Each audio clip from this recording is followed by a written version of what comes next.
Welcome to my channel रोज़ diary.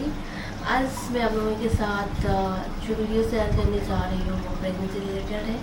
और जो महिलाएं अभी प्रेगनेंसी के लिए सोच रहे हैं उन लोगों के लिए है। बेसिकली मैं अपनी जो एक्सपीरियंस है मेरी प्रेगनेंसी के दौरान मैंने क्या क्या आजमाया था वो सारे मैं आप लोगों के साथ शेयर करूँगी। तो मेरे वीडियो को एंड तक ज़रूर देखें। अगर मेरे वीडियो की कंटेंट जो भी आपको अच्छा लगे तो मेरे चैनल को सब्सक्राइब करें, ज़्यादा से ज़्यादा शेयर करें, लाइक करें और बेल आइकन को भी प्रेस कर लें ताकि मैं आप लोगों से इंस्पायर होके और वीडियो बनाते रहूँ और आप लोगों को वो नोटिफिकेशन मिलते रहे। तो प्रेगनेंसी के बारे में सोचने से पहले हमें कुछ चीज़ों को ध्यान में रखना चाहिए, जैसे कि हम जब बेबी प्लान कर रहे हैं तो उससे 6 महीने से पहले ये डॉक्टर भी बोलते हैं, ऐसे नहीं कि नॉर्मली मैं ऐसे ही बोल रही हूँ, कि आप लोगों को फॉलिक एसिड जो भी फार्मेसीज में ऑनलाइन में इजीली अवेलेबल होता है वो हम लेके 6 महीने से पहले कंटिन्यू करें। वो बहुत हेल्प करता है, इजीली कंसीव होने के लिए वो बहुत हेल्प करता है। तो वो हम लेके कंटिन्यू कर सकते हैं। रात को एक बार वो गोली लेना होता है फुल मील। और मैं जो यूज कर रही थी वो प्रेग्ना केयर का था, फॉलिक एसिड का टैबलेट। मैंने वैसे ही फार्मेसी से ले लिया था, डॉक्टर से कंसल्ट नहीं किया था, तो वो मेरे काम में भी आ गई। और मैं 6 महीने तक कंटिन्यू नहीं की थी, वो मैंने सच बोलूँ 3 महीने तक मैंने कंटिन्यू किया हुआ होगा। तो वो भी मुझे बहुत हेल्प किया, मेरे प्रेगनेंसी के लिए बहुत हेल्प हुई है उसमें से। तो सेकेंड चीज़ ये है कि अगर थायराइड का प्रॉब्लम है नहीं और ब्लड शुगर का कुछ प्रॉब्लम नहीं है, तो पीसीओडी का कोई प्रॉब्लम नहीं है, तो घबराने की कोई बात नहीं है। आप आराम से पूरा अपनी कंसंट्रेशन पूरा रखें कि आप 6 महीने तक खुद ट्राई करें विदाउट मेडिकल कंसल्ट। आप 6 महीने तक ट्राई करें, खुद से ट्राई करें। अगर वो नेचुरली कंसीव नहीं हो रही है तभी आप डॉक्टर के पास जाएं, कोई गाइनिक स्पेशलिस्ट को आप दिखाएं और आपको जो भी प्रॉब्लम है वो आपको ज़रूर सलूशन आप ले लें। लेकिन मेरे हिसाब से मैं अगर बोलूँ तो 6 महीने ट्राई करना चाहिए। मैं अपनी एक्सपीरियंस बताऊँ, मैं 3 महीने तक ट्राई किया हुआ था और मैं शादी के 3 साल बाद, यानी कि 3.5 साल शादी हो गई थी, तब मैंने बेबी के लिए प्लान किया हुआ था। तो आप खुद से ट्राई करें। तीसरी बात ये है, आप जिस महीने ट्राई कर रहे हो, जिस मंथ में आप ट्राई कर रहे हो वो मंथ सबसे इम्पोर्टेंट होता है। उस महीने में आपको ये सारी चीज़ ध्यान में रखना है कि आप ज़्यादा गर्म वाली चीज़ ना खाएं। चाय, कॉफ़ी, इन सब से जितना दूर रहेंगे वो कंसीव के लिए आपके लिए ईजी होगा। और आप ज़्यादा भारी भरकम काम ना करें, थोड़ा एक्सरसाइज का भी, मतलब वॉकिंग इज़ द बेस्ट, आप वॉकिंग कर सकते हैं। ज़्यादा भारी भरकम काम आप ना करें क्योंकि वही मंथ सबसे क्रुशियल होता है, क्योंकि उस मंथ में आप कंसीव करते हो तो वो मंथ आपके लिए सबसे इम्पोर्टेंट होता है, जो कि हमें पता ही नहीं होता है कि हम ऑलरेडी कंसीव हो गए हैं या हमारा प्रेगनेंसी यानी कि गर्भधारण हो गया है।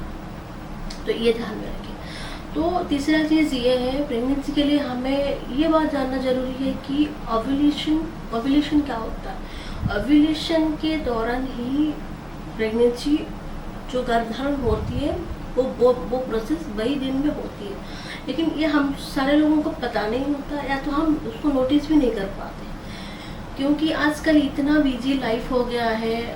हाउस वाइफ हो या वर्किंग लेडीज हो, किसी के पास इतना टाइम है ही नहीं कि मतलब हम एक जगह में बैठ के वो दिन का वेट करें और कि हमें हाँ उस दिन ओव्यूलेशन हो रहा है। और ओव्यूलेशन के दौरान हर किसी को वो पता भी नहीं चलता। तो मैं ओव्यूलेशन के बारे में एक डिटेल में पूरा वीडियो मेरे दूसरे वीडियो में मैं पूरा डाल दूँगी। और ओव्यूलेशन किट भी मिलता है, उसके बारे में भी मैं डाल दूँगी। जो किट मैंने यूज किया हुआ है खुद, उसका भी मैं आपको लिंक दे दूँगी। मुझे कितना काम में आया वो सारा मैं आपके साथ शेयर करूँगी।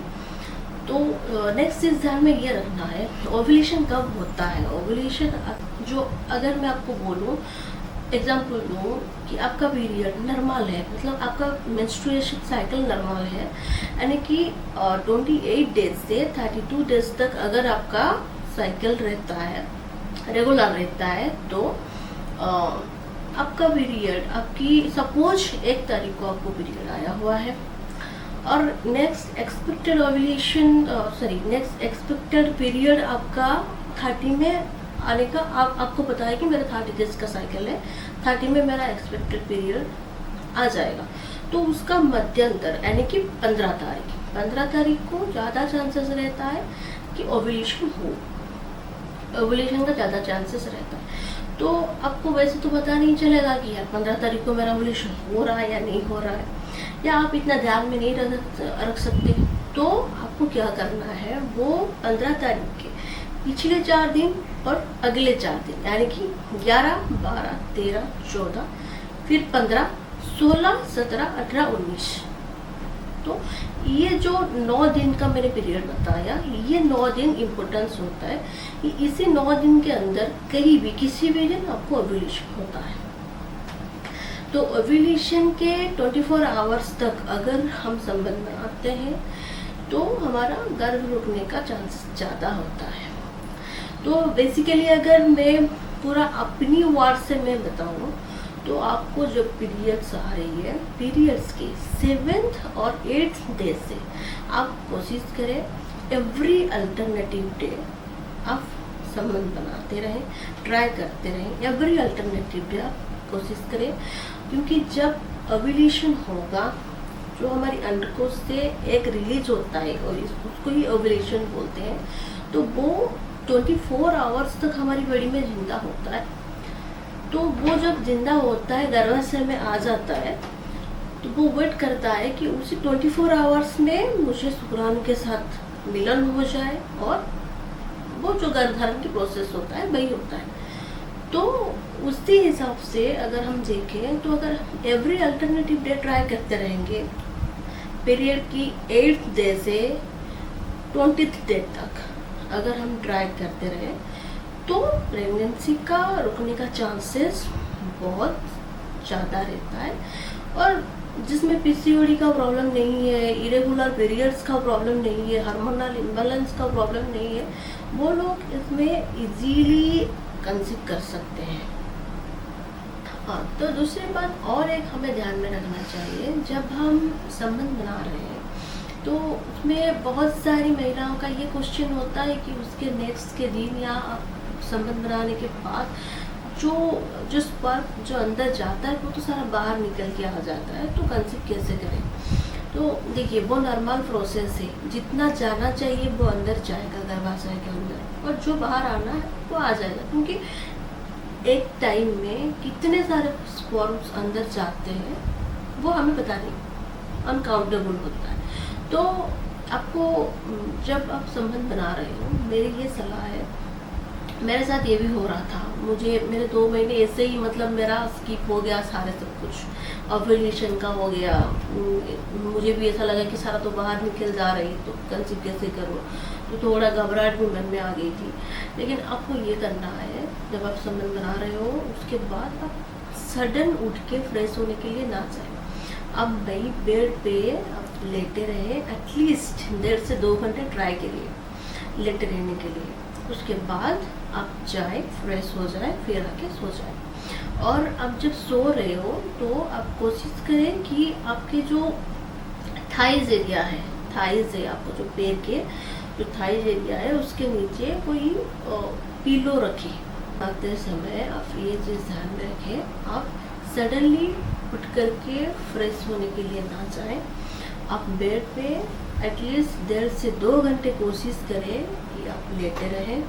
और ये चीज़ ध्यान में रखें कि आपकी जो पैर के नीचे आप कोई थोड़ा हाइट वाला जो पिलो होगा, आप उसको पैर के नीचे रखिए, ताकि आपकी पैर का लेवल ऊंचा रहे, और आप जब लेटे रहते हो तो ताकि वो स्पर्म्स बाहर इजीली ना आ सके कुछ टाइम के लिए, 1.5-2 घंटे तक, उसको पूरा टाइम दो।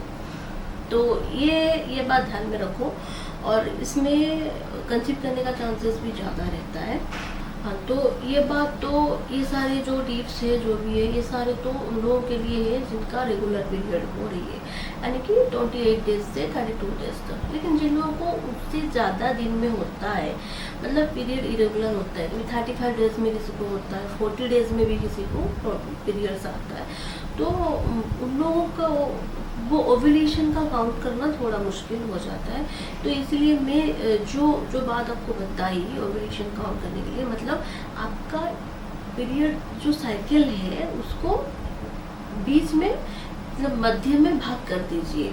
जो भी तारीख निकल रहा है हाफ में हाफ कर लीजिए, जो भी तारीख निकल रहा है उससे पहले का 4 दिन और बाद का 4 दिन, ये आपके लिए बहुत इम्पोर्टेंट होता है। इस डेज में आप प्रेगनेंसी के लिए ट्राई करते रहे तो आसानी से आपको बेबी कंसीव होने का चांसेस ज़्यादा रहेगा।